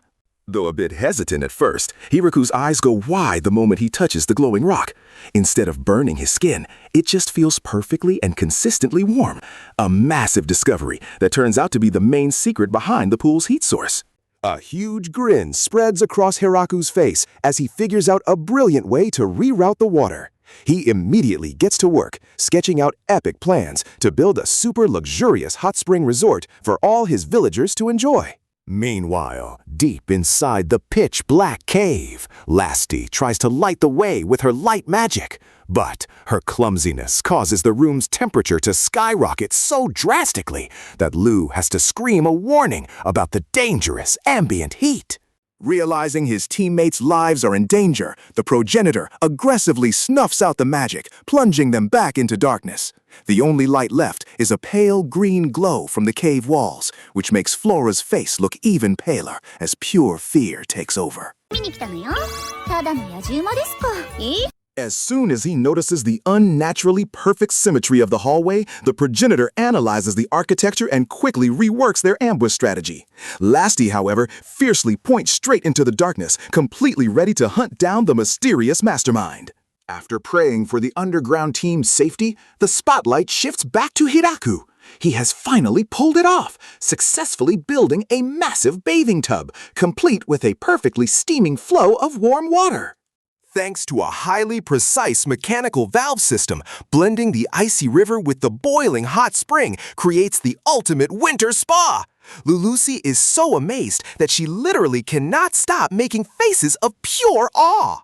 The sheer absurdity of having a 5-star luxury facility out in the middle of nowhere makes Granmaria massage her temples at her master's antics. Still, the rest of the village girls are giggling excitedly, absolutely dying to try it out.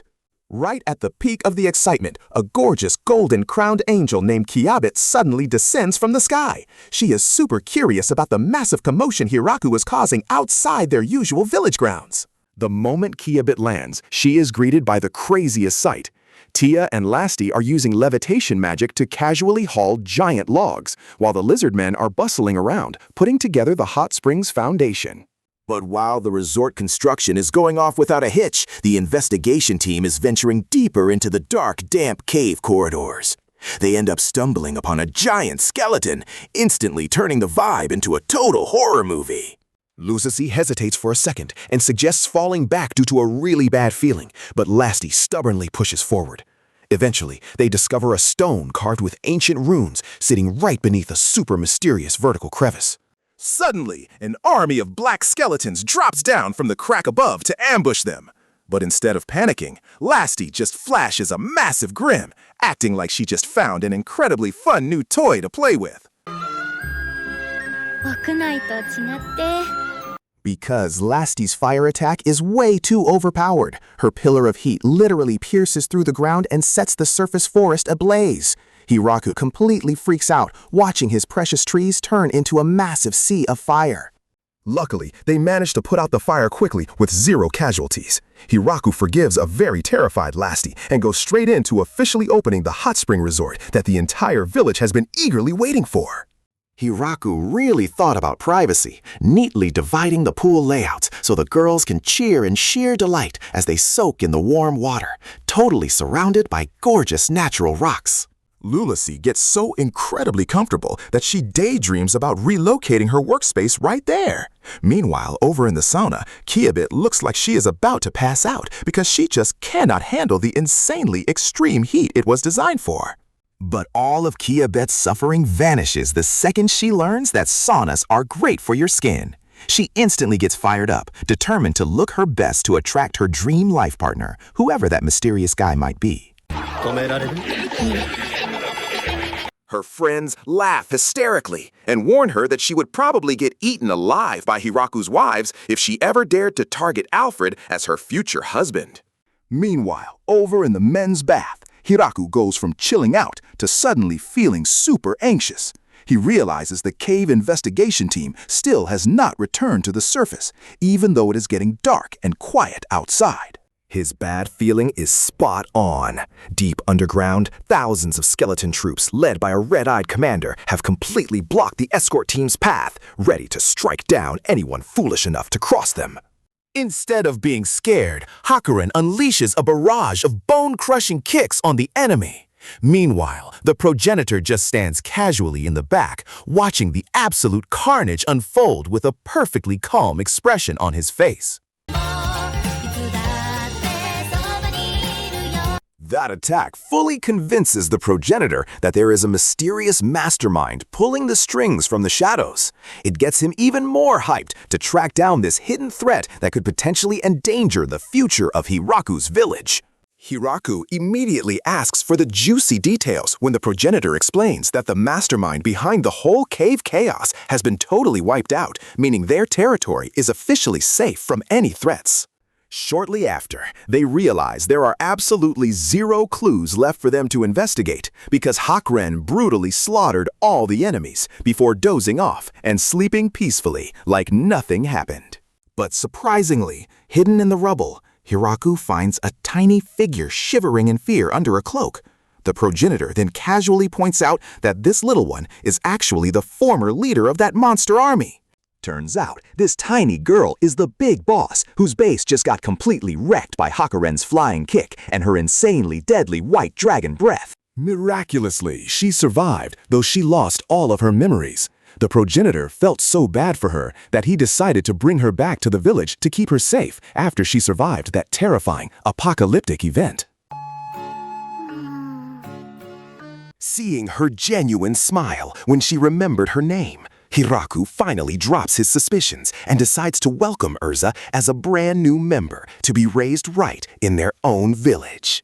Long before all this went down, their thoughts drift back to the past, when the undead king first woke up in that silent cave with absolutely no memories, driven by nothing but a pure instinct to destroy.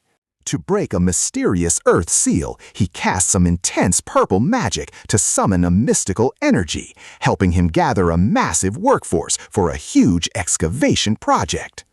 An army of earth golems was instantly created.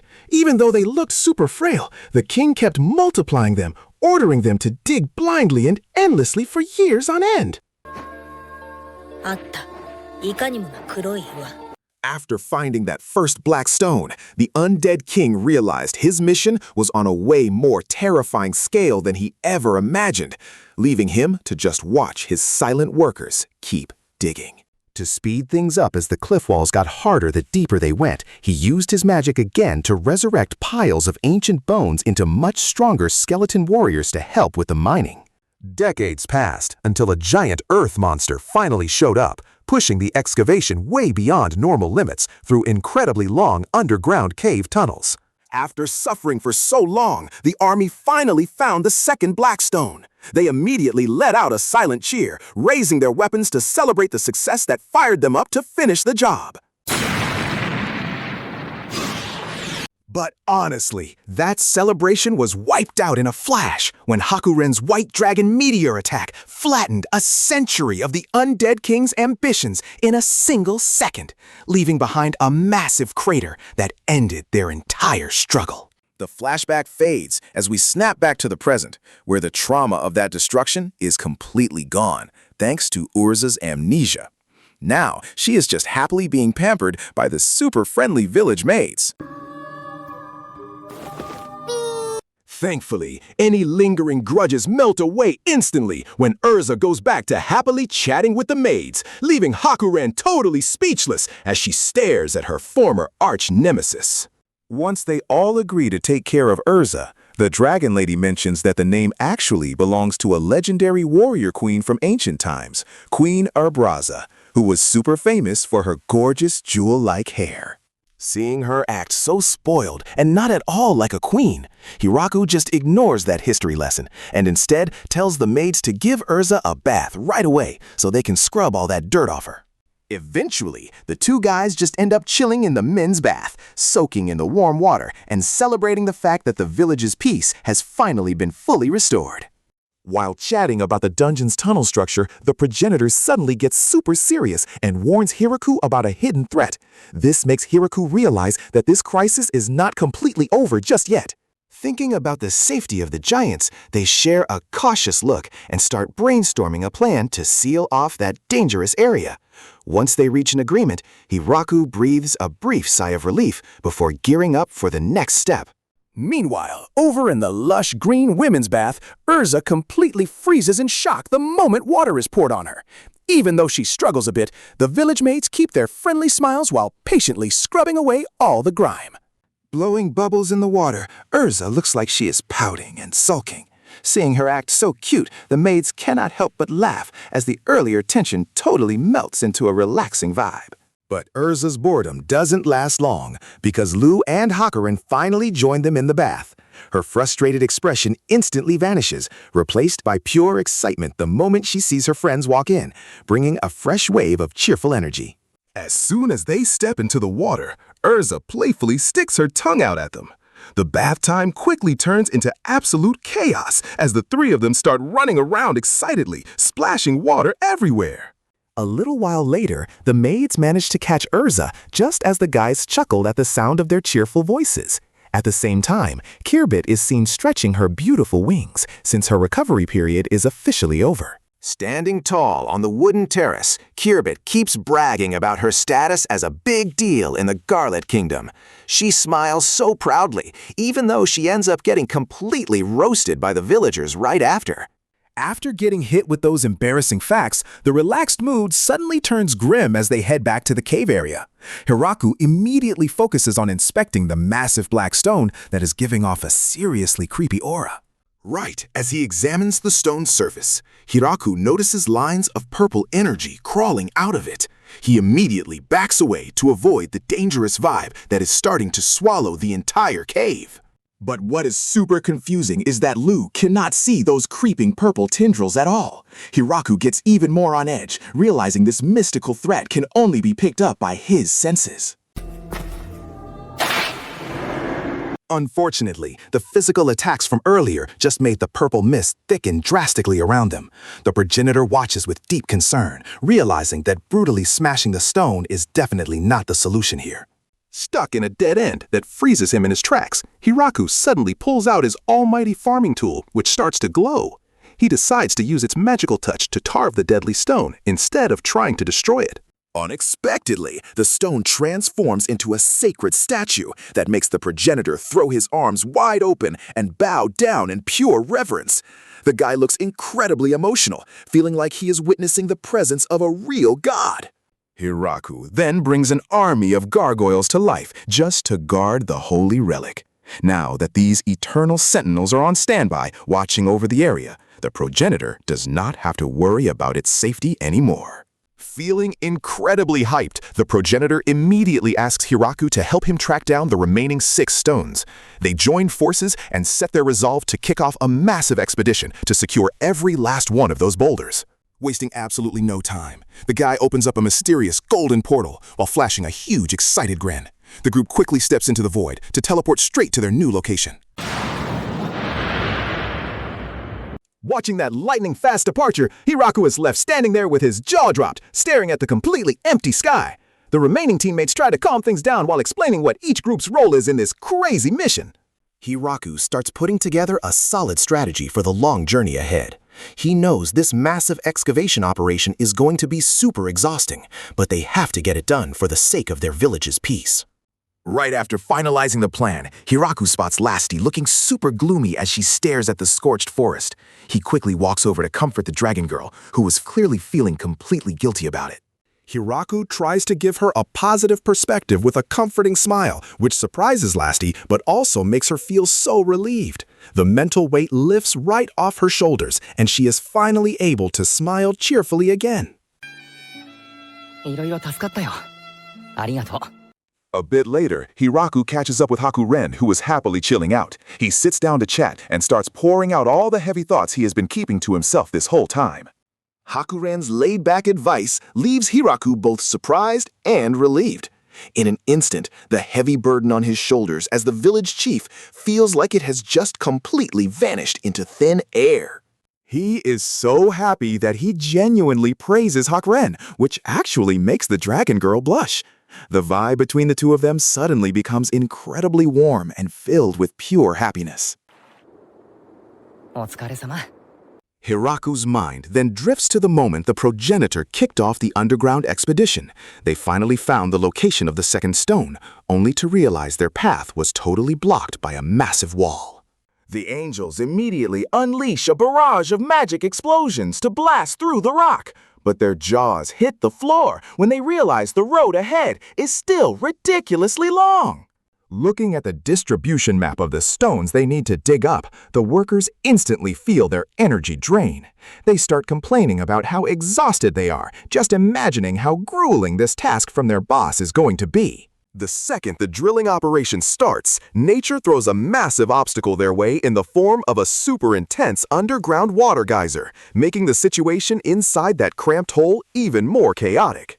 Panic absolutely erupts when a swarm of red snake monsters slithers out of the darkness. The already exhausted team is forced to push past each other to step up and fight off the terrifying surprise attack. In the midst of all that despair, a maid brings over a pot of food, but they can only stare at it with dead, empty eyes because they have completely lost their will to live at this point. Being starving and then offered some seriously nasty-looking food is the last straw. The elves lose their patience completely, going into a frenzy and blindly smashing the stone walls in pure rage. Seeing that they are at a total dead end, the progenitor finally calls in Hakuren as their last resort. The dragon immediately raises her leg up high, getting ready to completely obliterate the entire land in front of her. Hakuren's stomp triggers a massive explosion that literally shakes the mountain. But instead of opening up a path, the entire tunnel collapses into a chaotic mess, leaving the workers with no choice but to give up and cry over their terrible luck. The workers' anger finally hits a boiling point. They pool all their destructive magic energy together on a massive scale to completely wipe out every single obstacle left in their way. That massive group attack successfully creates an insanely deep vertical shaft, and finally, the progenitor can see the glow of the last stone they have been searching for all this time at the bottom of the abyss. The flashback ends as Hiraku smiles in relief, watching his team chill in the hot springs to recover. The best part is that there were 0 casualties during that insanely dangerous mission. However, Hiraku's smile instantly turns sour when he sees the statue references from the progenitor.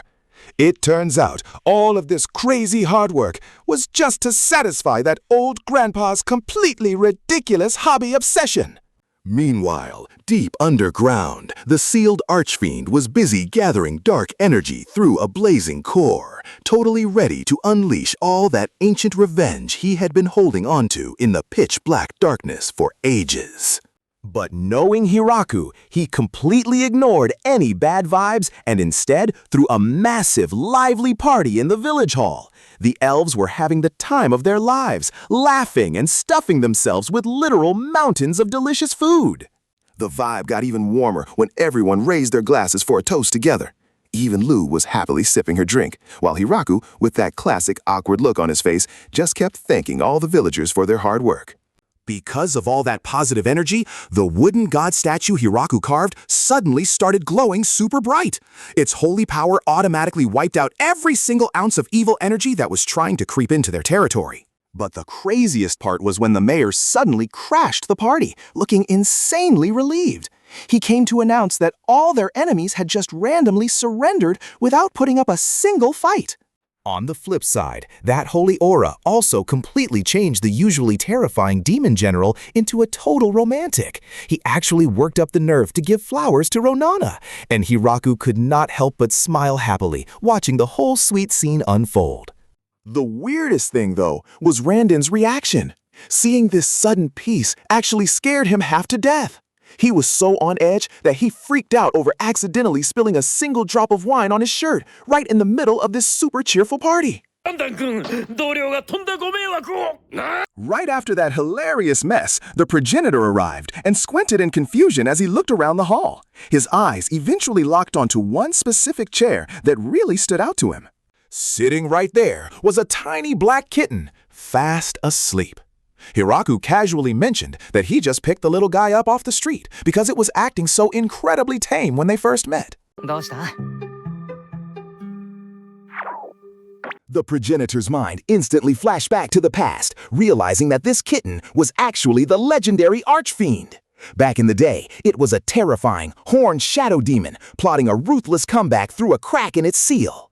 But just as the Archfiend was gearing up to unleash its ultimate revenge, Hiraku's hand-carved god statue suddenly appeared.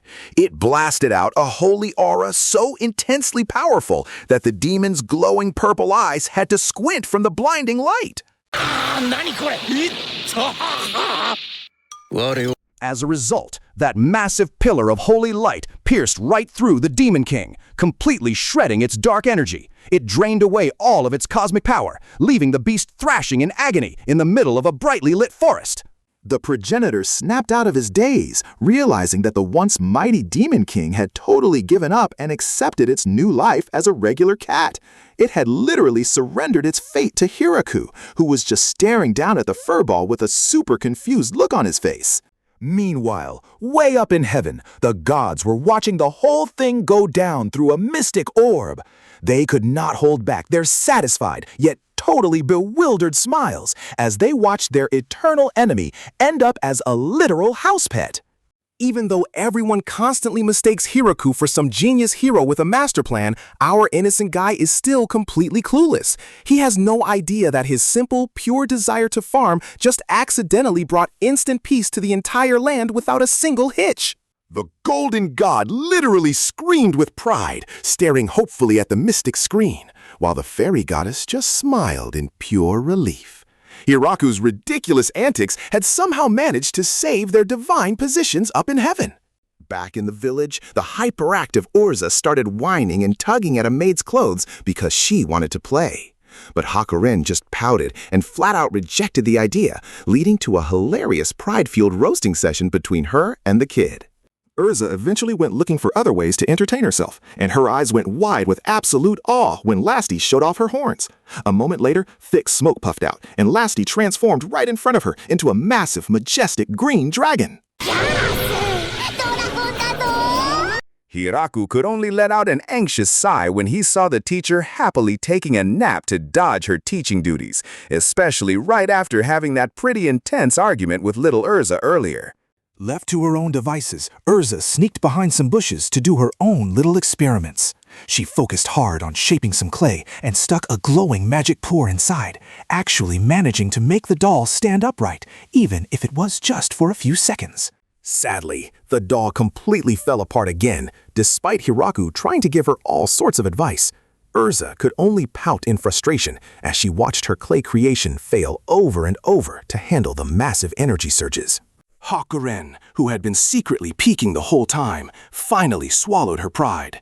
She walked over, acting a bit awkward, gave a confident smile, and actually pulled out one of her legendary white dragon scales to use as a super strong secret ingredient.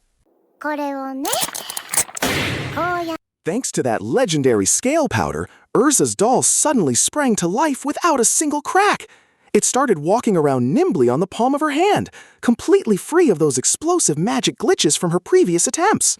All their previous beef melted away instantly. Urza laughed genuinely, celebrating their success with Hakuren, whose face was totally blushing because they were finally getting along after spending so much time just flexing their egos at each other.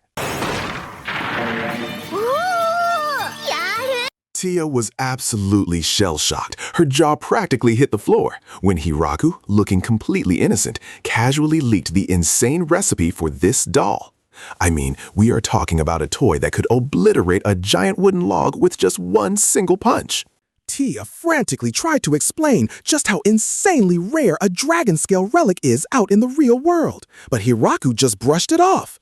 He reacted so casually, treating this legendary item like it was just some worthless pebble you would find on the ground. Tia immediately grabbed her head, getting a massive headache when she realized this village was hoarding literal mountains of dragon scales. If that stash ever got out, it could single-handedly crash the entire outside world's economy in the blink of an eye. But all those heavy diplomatic worries were forgotten for a moment when she saw Hakuren and Urza laughing freely on the grass. Eventually, the two of them drifted off to sleep right next to each other, looking so incredibly peaceful. That sweet peace was shattered in an instant by the sound of a massive explosion. Hiraku sprinted over in a panic, only to find the mountain elves casually holding their hammers, looking completely guilt-free in front of a ridiculously thick cloud of smoke. Hiraku could only stare blankly when he realized the explosion came from a giant catapult experiment. To make it even funnier, the mountain elves struck his dramatic, unapologetic poses while proudly showing off the massive boulder they had just launched. Getting a bit worried about their new obsession with weapons of mass destruction, Hiraku gave them a much more peaceful task, making a pressure cooker. The elves accepted it with crazy enthusiasm, immediately hammering away at the metal, even though steam kept leaking out everywhere.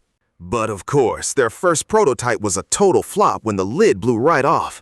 This prompted Ya to lock the pot down way too tightly, creating such extreme pressure that Hiraku started getting seriously stressed out just watching the whole process unfold. Meanwhile, Yana showed off a prototype for a high-tech wooden massage chair. They originally wanted to test it out on the maids, but the mechanisms were moving so wildly that they had to settle for destroying a giant pumpkin as their test dummy instead. The chair basically turned into a lethal execution device. It drained all the color from the maids' faces, leaving them as white as a sheet, and Hiraku flat out refused to even sit in that life-threatening contraption. After the massage chair disaster, Hiraku just asked them to make some simple bed springs. Instead, the elves forged these insanely stiff giant springs. They eventually figured it would be better to use them as suspension for a super massive cargo wagon. However, the newly bought wagon ended up crushing its standard springs because the load was just too heavy. The elves were literally crying a river over it, but Ya quickly hyped up her team to go hunt down some much stronger materials. With their minds totally made up, they modded the wagon into this extreme vehicle with massive suspension. They dragged it straight to a giant wooden ramp, gearing up for a freefall test the second they got a firm launch command. Thanks to a mix of those legendary dragon scales, the wagon shot straight up and pierced the clouds. Hiraku's jaw literally dropped to the floor, watching that crazy vehicle launch so insanely high into the air. Because of how crazy dangerous the whole thing was, Hiraku strictly banned any more flying ideas. He steered them toward a much more practical leaf spring design instead, which thankfully saved the villagers' lives from the mountain elves' extreme ambitions. Instead of getting back to work, the villagers get super hyped up and start fiercely debating ideas for the upcoming festival. The whole place turns into a chaotic mess of excitement, while Hiraku just stands there calmly, totally surrounded by their wild and crazy suggestions. Since they can't seem to reach an agreement, Hiraku finally asks everyone to write their ideas on a board so they can draw lots later. He wants to make sure the decision is totally fair and no one feels like their brilliant idea got ignored. But the moment the winning lot is drawn, Hiraku's face instantly goes pale. It turns out the chosen event is this extreme sliding tradition that looks way more like a brutal demolition derby for muscular dudes than a chill, relaxing festival. Hiraku quickly steps in to overhaul those dangerous rules, turning it into a family-friendly water slide. He definitely doesn't want the cute participants ending up battered and bruised from crashing into wooden boards on a track that's supposed to be fun. Shortly after, all the villagers immediately team up to dig out an artificial hill and build the pool infrastructure. They are so incredibly pumped, pushing dirt carts around with massive smiles just to bring this magnificent Dream Festival area to life. As soon as that giant slide is firmly in place, Hiraku and Lulusi officially kick off the festival over the microphone. They make sure to explain the long jump rules that everyone has to follow when they eventually launch themselves into the air. Hiraku's mind flashes back to their rapid-fire preparations, remembering how Zabuton nimbly knitted a bunch of stylish swimsuits. She had this super serious discussion with Flower M beforehand just to ensure both the rescue team and the competitors looked absolutely fabulous during the event. His daydreaming is cut short when Ronana hilariously belly flops into the water, making a total mess. Her goofy landing instantly shatters the tension and has the entire village bursting into laughter. But the vibe shifts dramatically when Daka pulls off a flawless surfing technique that leaves the judges wide-eyed in amazement. His awesome moves immediately raise the bar for all the other competitors who are still getting ready. Flora absolutely refuses to be outdone and busts out some spinning acrobatic moves. Then Kuro follows up with a lightning-fast leap, and the giant wolf eventually lands and casually doggy paddles around the pool, looking unbelievably adorable. Unfortunately, the fun gets slightly derailed when Tyr tries to cheat by flapping her angel wings to fly further. The judges instantly frown in confusion, and Lulusi is quick to scold her with a super glaring look. Lulusi then steps up and demonstrates an insanely expert water skipping technique. She manages to get a massive distance without needing to cheat with magic like Tyr just did. Right in the middle of all the hype, the competition suddenly grinds to a halt because Senna is crouching in fear, clutching her blushing stomach. The poor girl is just way too embarrassed to wear a swimsuit in front of such a huge crowd. Luckily, the genuine support from her besties helps Senna toss her doubts aside. The fox girl finally builds up the courage to slide down at full speed, and she actually ends up looking like she's thoroughly enjoying the refreshing splash. Next up is the trio of twin girls who attempt this insane maneuver by standing stacked on top of one giant board. They cheer each other on, trying to pull off the most high-risk group attraction in the history of the festival.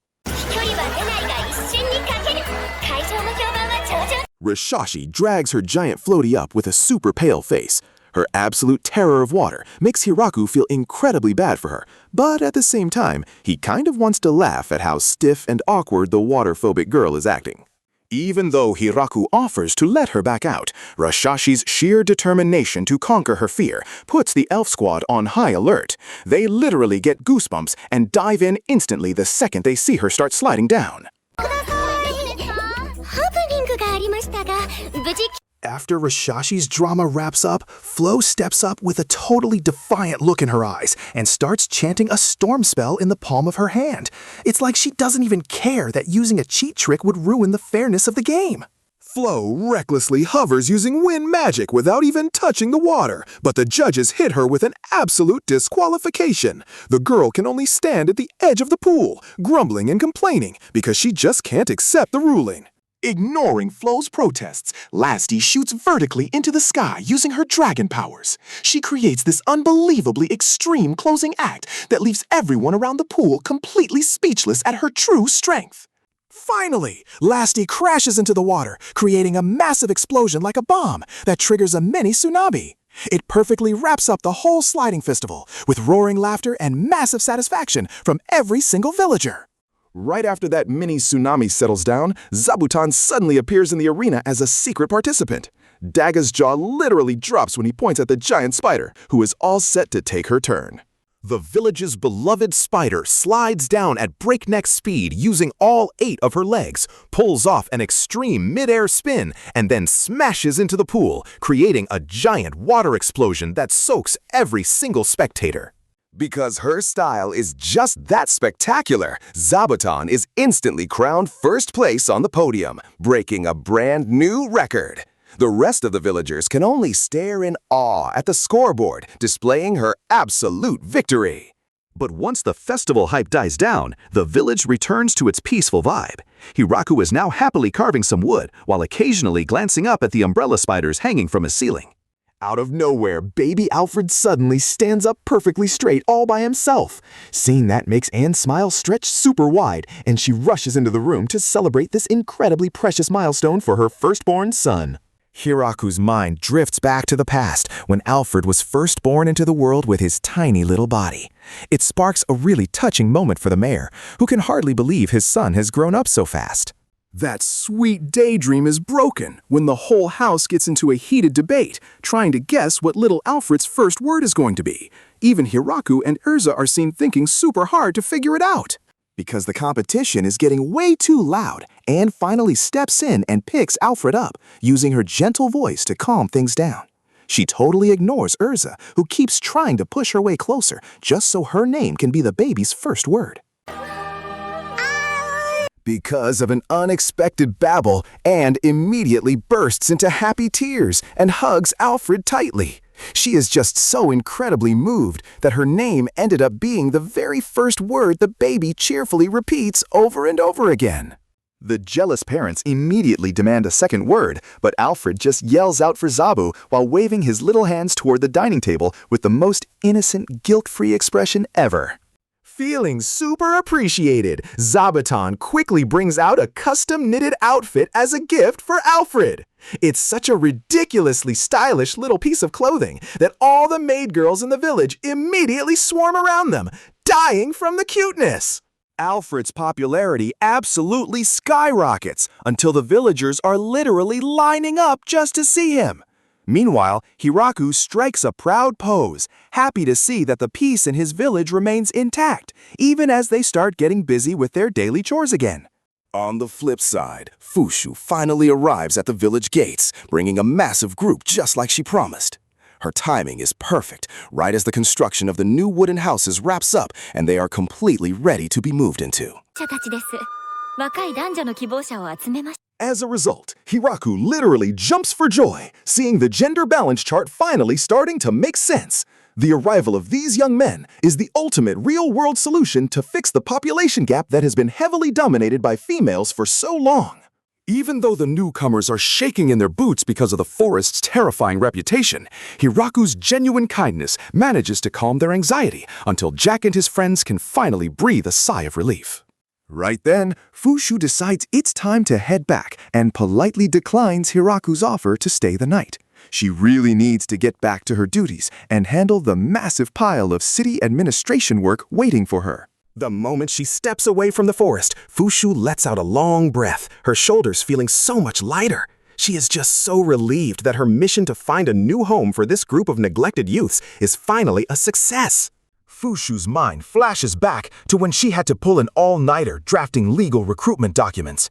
She even stamped them with red wax seals, full of hope that her plan wouldn't run into any roadblocks. She actually got into a fierce argument with the guards because she flat out refused to use criminal slaves as new residents. In Fushu's eyes, Hiraku's pure village shouldn't be tainted by people who don't even have the free will to be there. But it turns out her pamphlet campaign was a total flop. Not a single city resident dared to respond to a recruitment offer in a forest region that is notoriously known as a complete death trap for normal people. Unexpectedly, the guards came up with the brilliant idea to target the abandoned kids living in the city's dark alleys. It was a strategy Fushu instantly agreed with, wanting to give these poor youths a shot at a much better future. Because of that move, Fushu's good intentions were actually accused of being some bloodthirsty satanic cult conspiracy. That crazy rumor made Jack and his friends feel super anxious and defensive when they were gathered in the cramped orphanage courtyard. Fushu's face instantly turned terrifyingly dark from being slandered like that. The guards literally got chills watching the priestess swear to hunt down whoever started spreading those garbage rumors about her. But to everyone's surprise, instead of being used as sacrifices, the boys were given proper reading and writing lessons, along with really nutritious food. It made Fushu so proud to see Jack and his buddies starting to learn some discipline. That flashback ends as Fushu smiles with pure satisfaction, remembering how she managed to bankrupt the arrogant noble family that abandoned their kid. It wraps up this recruitment arc with some seriously satisfying social justice. The group of young men sent by Fushu finally sets foot in Great Tree Village with looks of absolute awe. Hiraku and Mamu are already standing tall, giving the warmest welcome to their brand new residents. But that cheerful vibe vanishes instantly when they are put to work. Their hands shake violently as they fail to chop wood, and their legs give out just trying to lift a simple bucket of clean water. This alarming physical weakness even makes Kuro and his wolf pack tilt their heads in total confusion.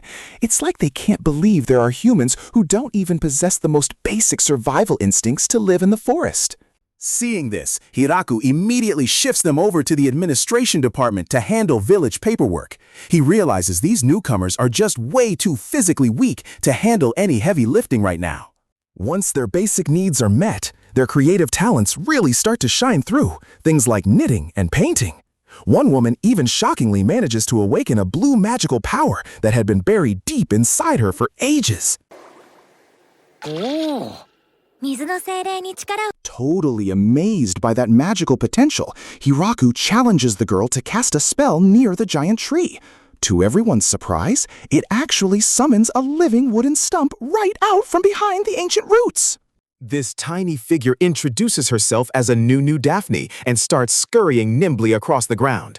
All the girls break into wide smiles, seeing this new resident add even more magical diversity to their home. The delicious aroma of food cooked by the fire spirits starts filling the air, instantly making the new residents' stomachs rumble because they just cannot wait to dig into the feast.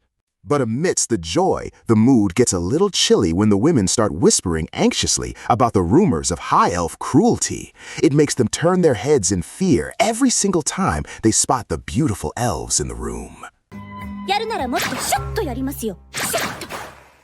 When an accidental display of a deadly attack happens, the guests turn even paler with sheer terror. Hiraku can only wipe away his cold sweat as he witnesses this super awkward cultural misunderstanding unfold right in the middle of the party. The tension finally melts away when Urza, with her adorably smudged cheeks, suddenly runs around happily swinging a massive sword. It's such an absurd sight that the guests actually start laughing at her pure, innocent antics. Then, Lastismun starts bombarding the guests with questions about dragon blood legends, making them tremble violently because they feel like they are being targeted by an insanely powerful apex predator right at the dinner table. But just as all the villagers are having a blast celebrating their new family bonds, way up in the night sky, a floating island appears.